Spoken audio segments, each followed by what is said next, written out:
আসসালামু আলাইকুম রহমতুল্লাহি ওবরকাতুহু। সম্মানিত দর্শক, আওয়ামী লীগ জমানাতে ২০০৯ সনে যে পিলখানা হত্যাকাণ্ড ঘটেছিল বা বিডিআর বিদ্রোহ ঘটেছিল, হোয়াট এভার মেবি, এটা বাংলাদেশের ইতিহাসের অন্যতম একটি কালো অধ্যায়। এরকম একটা দুঃখজনক ঘটনা, যে দুঃখজনক ঘটনার প্রেক্ষিতে একটি বাহিনীর বিডিআর, বাংলাদেশ রাইফেলস, সেই ব্রিটিশ জমানা থেকে এই নামটি চলে আসছে। তো সেই নামটিকে বাদ দিয়ে নতুন একটি নাম দেওয়া হয়েছে বিজিবি। তো সেই যে বিডিআর, যেটির ধারাবাহিকতা, ট্রেনিং, সব কিছু সেই ব্রিটিশ জমানা থেকে চলে আসছিল। পাকিস্তান জমানাতে সেটা ছিল যে নাম, ওই একই নামে পরিবর্তন করে বিডিআর হয় স্বাধীন বাংলাদেশে। আমি অনেক দিন বিডিআরের মধ্যে, আমি যখন ঢাকা কলেজে পড়ি অথবা ঢাকা বিশ্ববিদ্যালয়ের ফার্স্ট ইয়ারে পড়ি, আমার ঠিক মনে নাই, বেশ কিছুদিন বিডিআরে থাকার সুযোগ হয়েছিল। আমার এক আত্মীয় ওখানে চাকরি করতেন, আমি তার বাসায় থাকতাম। তো সেই বিডিআরের ভেতরকার, একেবারে পিলখানার ভেতরকার যে পরিবেশ এখন আমার চোখের মধ্যে ভাসে। দ্বিতীয়ত, আমার যে বাসাটি ঢাকাতে, আমার যে ধানমন্ডির বাড়ি, এটি একেবারে বিডিআরের লেকের পাড়ে।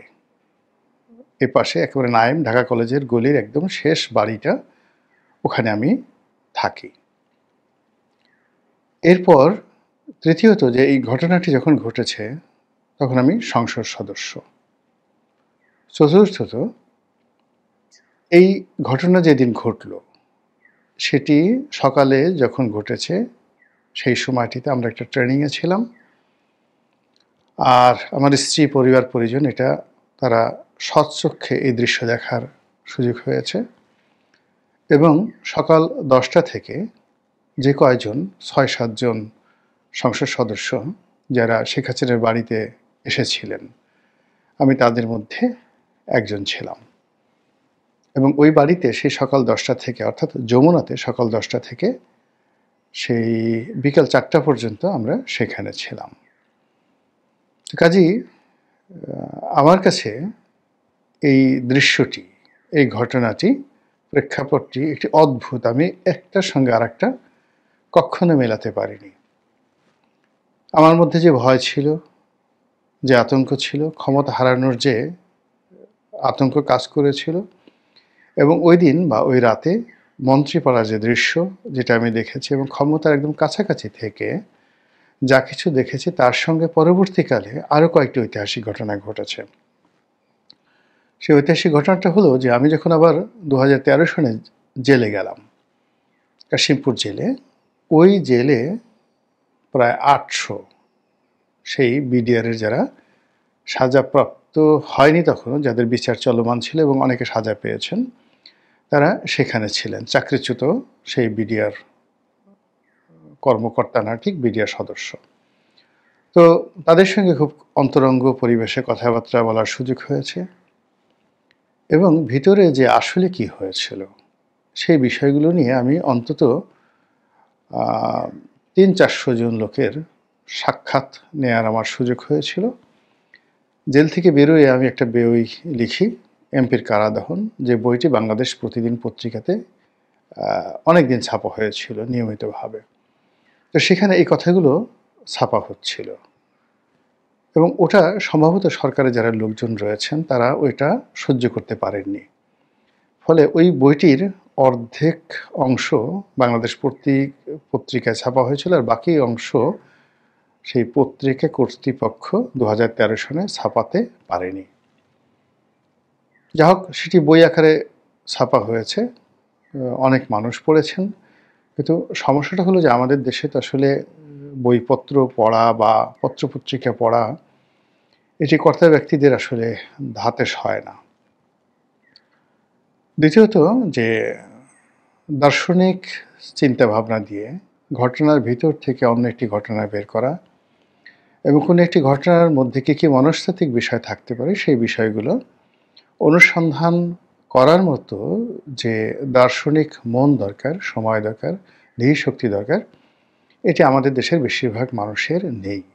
ফলে আমাদের দেশে অনেক মানুষ তৈরি হয়েছে, গোপাল ভাঁড় তৈরি হয়েছে, মীর জাফর তৈরি হয়েছে, ইয়ার লতিফ, রায়দুর্লভ তৈরি হয়েছে, কিন্তু একজন ইবনে খালদুন, একজন হেগেল, একজন কার্ল মার্কস আমাদের এই বাংলার জমিনে কখনো তৈরি হয়নি। আমাদের সর্বোচ্চ দার্শনিক সেটা হলো আহমদ ছফা। আমাদের সর্বোচ্চ দার্শনিক এখন সেই আহমেদ ছফার যে ছাত্র ডক্টর সলিমুল্লাহ খান। এর উপরে আমরা আসলে যেতে পারিনি। এনিওয়ে, এখন এই যে বিডিআরের প্রসঙ্গ নিয়ে কথা বলছি এই কারণে যে ডক্টর মোহাম্মদ ইউনূস সরকার ক্ষমতা আসার পরে সকলের একটা দাবি ছিল যে এখানে মানুষের যে সন্দেহ, যে অবিশ্বাস এবং মানুষের যে একটা সেন্টিমেন্ট, এটা বিডিআর হত্যাকাণ্ড বা বিদ্রোহ, তার পরবর্তীতে এটার পুনর্গঠন এবং এটা নিয়ে আওয়ামী লীগ সরকার যে একটা তদন্ত রিপোর্ট করেছিল সেটা, এবং যে বিচার কার্য, মানে এটা কোনো অবস্থাতেই মানুষের আবেগের সঙ্গে যায়নি, বিশ্বাসের সঙ্গে যায়নি। এটার সঙ্গে কতটা ফ্যাক্ট ছিল, কতটা ফ্যাক্ট ছিল না, এটা পরের ব্যাপার। যেটা ছিল, যখন এই ঘটনাটা ঘটল, তারপরে দেশে দেশের বাইরে একটা নিদারুণ প্রচারণা। সেটা হলো এই কাণ্ড ঘটিয়েছে ভারত। দ্বিতীয় প্রচারণা হলো, সেটা 2009 দর্শনে ব্যাপক প্রচারণা, ভারত এই ঘটনাটা ঘটিয়েছে। আর এই ভারতের এই কর্ম ঘটানোর জন্য সেনাবাহিনীর মধ্যে ভারতের যারা এজেন্ট ছিলেন তারা, স্বয়ং শেখ হাসিনা এবং তার যে সকল রাইট হ্যান্ড ছিলেন, যেমন তাপস, তারপরে সেই জাহাঙ্গীর কবির নানক, মির্জা আজম, ওনারা রাজনৈতিকভাবে এই বিষয়গুলো অর্গানাইজ করেছেন। তারপর জনাব সোহেল তাজ, সাবেক স্বরাষ্ট্র প্রতিমন্ত্রী, তিনি এই ঘটনার সঙ্গে জড়িত, আর সাহারাকাতে তো মরে বেঁচেছেন। এই জিনিসগুলো প্রচারটা চলছিল 2009 সাল থেকে। আওয়ামী লীগ শত চেষ্টা করেও এই প্রচারণার বিরুদ্ধে একটা ন্যারেটিভ তৈরি করতে পারেনি। 2 নম্বরে হলো যে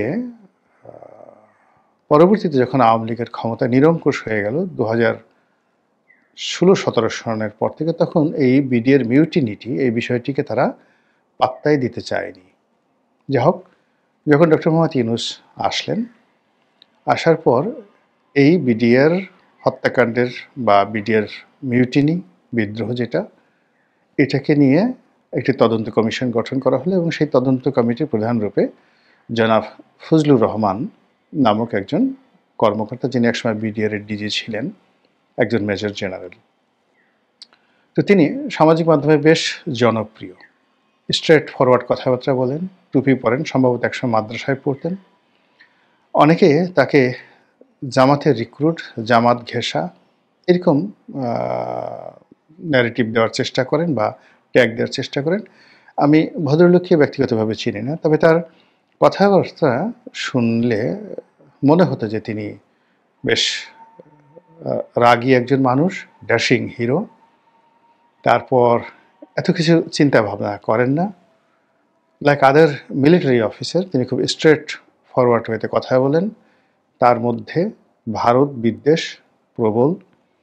তিনি মনে করেন যে বাংলাদেশের হাতে যে ক্ষমতা রয়েছে এবং জিও পলিটিক্যাল কারণে বাংলাদেশের যে শক্ত অবস্থান আছে, এটাকে পুঁজি করে যদি ভারতের 7 সিস্টার আক্রমণ চালানো হয়, এমনকি মায়ানমারে যদি আক্রমণ চালানো হয়, তাহলে এই যে এখন রোহিঙ্গাদের যে সমস্যা, জনাব ফজলুর রহমানকে যদি সেনাবাহিনীর প্রধান করা হয় অথবা তাকে যদি নিরাপত্তা উপদেষ্টা করা হয়, তিনি একেবারে প্রথমে যে কাজটি করবেন সেই কাজটি হলো তিনি একেবারে এই আরাকান আর্মির সঙ্গে যুদ্ধ করবেন এখন, বা আগে সেই মায়ানমারের আর্মির সঙ্গে যুদ্ধ করবেন, যুদ্ধ করে পুরো সেই রোহিঙ্গা অঞ্চল এটি তিনি দখল করে নেবেন এবং বাংলাদেশের সঙ্গে একীভূত করে ফেলবেন। এই কথা তিনি খুব স্ট্রেট ফরওয়ার্ড ওয়েতে গত কয়েক বছর যাবৎ টেলিভিশনে তিনি বলে আসছেন। দ্বিতীয়ত, তার সময়টিতে ভারতীয় যে বর্ডার সিকিউরিটি ফোর্স বিএসএফ, সেই বিএসএফের সঙ্গে বিডিআরের একটা সংঘর্ষ হয়েছিল এবং সেই সংঘর্ষে বিএসএফের ব্যাপক ক্ষয়ক্ষতি হয়েছিল এবং ধরে নেওয়া হয় যে ওই যুদ্ধের সকল যে কৃতিত্ব, ওটাকে যুদ্ধ বলবেন না ওটাকে সংঘর্ষ বলবেন সেটা পরের ব্যাপার। ওটা জনাব ফজলুর রহমানকে একটা বীরত্বের পর্যায়ে নিয়ে গেছে এবং বিডিআরের যারা সাধারণ সদস্য সবাই মনে করেন যে সেনাপতি যদি থাকতে হয় তাহলে ফজলুর রহমান সাহেবের মতোই থাকতে হয়। তো ভদ্রলোকের সঙ্গে আমার সরাসরি কখনো দেখা হয়নি, কথা হয়নি। তো তিনি টেলিভিশন টক শোতে আসেন, বিশেষ করে যে সকল ইসলামপন্থী বা দক্ষিণপন্থী ইউটিউব চ্যানেলগুলো রয়েছে তাদের পছন্দের মানুষ জনাব ফজলুর রহমান। তিনি অ্যাভারেজ বাঙালির চেয়ে লম্বা মানুষ একটু সরল সোজা হয়, এত প্যাঁচগোছ তারা বোঝে না। আমাদের দেশে লম্বা মানুষদেরকে বেকুব বলে বেশিরভাগ মানুষ, কিন্তু যেহেতু তিনি সেনাবাহিনীর একজন বড় কর্তা ছিলেন, তাকে এই কথা না বলে তাকে তিনি অন অ্যাভারেজ ক্রিটিক্যাল না, সহজ সরল স্ট্রেট ফরওয়ার্ড আপনি বলতে পারেন। কিন্তু আমাদের দেশে লম্বা মানুষের নানা রকম কথা আছে। আলতাফ হোসেন চৌধুরীকে তো আপনারা চিনেন, সেই পটুয়াখালীর এমপি, সাবেক বিমান বাহিনী প্রধান। তো তার সঙ্গে একজন স্থানীয় রাজনীতিবিদ, বেশ লম্বা চূড়া ফজলুর রহমান সাহেবের মতোই লম্বা। তো একটা বিরোধ আছে। তো সেই বিরোধের প্রেক্ষিতে তিনি সেই লম্বা ভদ্রলোকে বরিশালের আঞ্চলিক ভাষায় নাহল গাছ হিসেবে ডাকেন। নাহল গাছ মানে নারকেল গাছ। আর লম্বা মানুষকে আমাদের বরিশাল অঞ্চলে বলে লম্ফা। ওই লম্ফাটা কি করলো? তো ফজলুর রহমান এরকম লম্বা চওড়া একজন মানুষ। আর সেনাবাহিনীতে যারা চাকরি করেন, লেফট করেন, তো তারা পায়ের উপর এত বেশি তাদের জোর থাকে, তাদের সবারই হাঁটুতে প্রবলেম হয়। অনেকের 10-12 বার পর্যন্ত এই নি অপারেশন করতে হয়। এই জন্য অনেকে দুষ্টুমি করে বলেন যে তারা লেফট করতে করতে তাদের বুদ্ধি হাঁটুতে নেমে যায়। তো এরকম বিভিন্ন কথাবার্তা ফৌজি যারা লোকজন রয়েছেন তাদেরকে নেওয়া হয় এবং তারা এটা খুব এনজয় করেন, ভীষণ রকম এনজয় করেন। তো সেই ফজলুর রহমান সাহেবকে একটি কমিশন প্রদান করে তদন্ত রিপোর্টের যে দায়িত্ব দেওয়া হয়েছিল, তিনি সেই তদন্ত প্রতিবেদন জমা দিয়েছেন। এই প্রতিবেদনের সত্য মিথ্যা, বাস্তবতা বা বাস্তবায়ন, আগামীতে এটা কীভাবে বাস্তবায়ন হবে, এই বিষয়গুলো নিয়ে আমি কোনো মন্তব্য করব না। তবে এখানে যে বিষয়গুলো সে 2009 সন থেকে সন্দেহ করা হয়েছিল এবং যে বিষয়গুলো পপুলার ছিল, মানুষের বিশ্বাসের ক্ষেত্রে মানুষ এই বিষয়গুলি মনে করতেন যে এই টোটাল ঘটনাটি ঘটিয়েছে ভারত। এখানে বিডিআর সদস্যদের মধ্যে যে ক্ষোভ ছিল, বিক্ষোভ ছিল, অফিসারদের বিরুদ্ধে ক্ষোভ ছিল, বিক্ষোভ ছিল এবং তারাও যে বিডিআর যে মূলত বিএসএফের মতো একটি প্রতিষ্ঠান হতে চাচ্ছিল দীর্ঘদিন ধরে, কোনো অবস্থাতে বিডিআরের টিল টুডে এখন পর্যন্ত বিএসএফের মানে বিজিবির মধ্যে সেনাবাহিনী থেকে ডেপুটেশনে কর্মকর্তারা এসে এখানে নেতৃত্ব দেবেন, এটা কিন্তু বিজিবি বা বিডিআরের যারা সাধারণ সৈনিক তারা কখনোই পছন্দ করে না। তারা চায় যে আনসার বাহিনীর মতো তাদেরও একটা, যাকে বলা হয় সেই কমিশন র্যাঙ্কগুলো থাকুক। এটা সেই কোনো মিলিটারি একাডেমির মাধ্যমে হতে পারে, সেটা পুলিশ একাডেমির মাধ্যমে হতে পারে, সেটা বিসিএসের মাধ্যমে হতে পারে, এরকম তাদের একটা দাবি দীর্ঘদিন ধরে ছিল। দ্বিতীয়ত যে চালডাল যে প্রজেক্ট যেটা শুরু হয়েছিল 1/11-এর সময়, এটা নিয়ে সকলের মধ্যে বিস্তর মানে যাকে বলা হয় অভিযোগ ছিল। অনেকের আঙ্গুল ফুলে কলাগাছ হয়ে যাচ্ছিল, অনেকে আকণ্ঠ দুর্নীতিতে নিমজ্জিত হয়ে যাচ্ছিল এবং এই যে বিডিআরের যারা সাধারণ মানে এই ডাল ভাত কর্মসূচির জন্য যারা শ্রম দিতেন, তাদের কর্মকাণ্ড অনেকটা রাস্তার সেই ঠেলাগাড়ি চালক, লেবার, কুলি, মুটে মজুরের মতো হয়ে গিয়েছিল।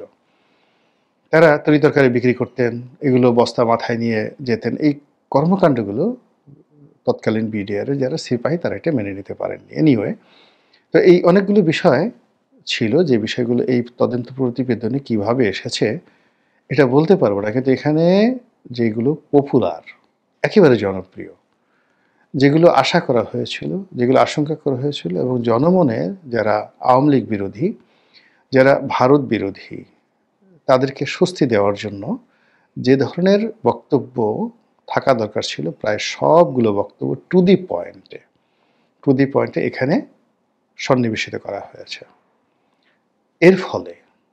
এর ফলে সেনাবাহিনীর সঙ্গে বিজিবির সম্পর্ক বা তৎকালীন বিডিআরের সম্পর্ক, এমনকি বর্তমান সেনা প্রধানের সঙ্গে এই সংঘর্ষের, এই বিদ্রোহের কি সম্পর্ক রয়েছে। আওয়ামী লীগের সঙ্গে এই বিদ্রোহের যে সম্পর্ক, এটি এখানে স্পষ্ট করা হয়েছে এবং এখানে সরাসরি ভারতকে দায়ী করা হয়েছে বাই নেম, যে তারা বাংলার মাটিতে সৈন্য পাঠিয়ে, গুপ্তচর পাঠিয়ে এবং এখানকার পলিটিক্যাল যারা লোকজন রয়েছে তাদেরকে মোটিভেট করে এইরকম একটি জঘন্য হত্যাকাণ্ড তারা চালিয়েছে। প্রথমত বিডিআরকে ধ্বংস করার জন্য, যেন তারা কোনো অবস্থাতেই বিজিবির সঙ্গে মানে বিএসএফের সঙ্গে আগামীতে কোনো যুদ্ধ, সংঘাত, সংঘর্ষ করতে না পারে, অথবা সীমান্তের ওপারে বিজিবি মানে বিএসএফ যখন মানে প্রকাশ্যে মলত্যাগ করে, ওপেন এয়ার, এটা তো ভারতীয়দের একটা অভ্যাস, তো তখন যেন বিজিবি বা বিডিআর তারা ঢিল ছুঁতে না পারে, হাসতে না পারে, বা যারা অতিরিক্ত ভারতপ্রীতি তারা যেন গিয়ে তাদের একটু শৌচকর্ম করে দিতে পারে, এরকম যেন একটা দাসত্বের মনোভাব থাকে। এই মনোভাব তৈরি করার জন্য বিডিআরের মেরুদণ্ড ভেঙে দেওয়ার প্ল্যান ভারত করেছে। এই প্রতিবেদনের মাধ্যমে সেটা শতভাগ নিশ্চিত করে দেওয়া হয়েছে। দ্বিতীয়ত, যে সেনাবাহিনীর ৫৭ জন কর্মকর্তা হত্যার মাধ্যমে সেনাবাহিনীর মধ্যে এক ধরনের ভয়, আতঙ্ক, দ্বিধা বিভক্তি তৈরি করে দেওয়া হয়েছে। তো এনিওয়ে, জনাব ফজলুর রহমান যে কাজটি করেছেন সেই কাজ এখন তার যারা সমর্থক রয়েছেন, তিনি তো যে কমিউনিটিকে রিপ্রেজেন্ট করেন সেই কমিউনিটির পীর হজরতুল আল্লাম, তাকে অনেকেই মহামানব মনে করেন। তো ভবিষ্যতে সেই গ্রুপটি, দক্ষিণপন্থী গ্রুপটি যদি ক্ষমতা আসে, তিনি হয়তো দেশের নিরাপত্তা উপদেষ্টা হবেন, স্বরাষ্ট্রমন্ত্রী হবেন, বা আরও অনেক কিছু হবেন। তো তার সেই যে শ্রমলব্ধ কমিশনের রিপোর্ট, এটি একটা ইউনিক প্রোডাক্ট। এই প্রোডাক্টটি আমি অনেকগুলো বিখ্যাত কমিশনের রিপোর্ট পড়েছি। কিছু রিপোর্ট তো সাহিত্যের মানে এত উঁচু পর্যায়ের, তার মধ্যে উইলিয়াম হান্টারের সেই বিখ্যাত দ্য ইন্ডিয়ান মুসলিম, দুনিয়া কাঁপানো একটি প্রতিবেদন, ওটাও পড়ার আমার সুযোগ হয়েছে। তো ফজলুর রহমান সাহেবের এই প্রতিবেদনটি বই আকারে ছাপা হোক, আমরা পড়ি, আর এই প্রতিবেদনের আলোকে যে সকল সুপারিশগুলো করা হয়েছে সেগুলো বাস্তবায়ন হোক, আর যাদেরকে ইন্ডিকেট করা হয়েছে এই ঘটনার জন্য যারা দায়ী তাদের বিচার হোক, দৃশ্যমান বিচার হোক, আর যারা পালিয়েছে তাদেরকে ধরে এনে বিচার করা হোক, এবং সেই বিচার করার ফলে কি পরিবেশ পরিস্থিতি তৈরি হয় সেটাই দেখার আশায় রইলাম। আসসালামু আলাইকুম রহমতুল্লাহি ওয়া বারাকাতুহু।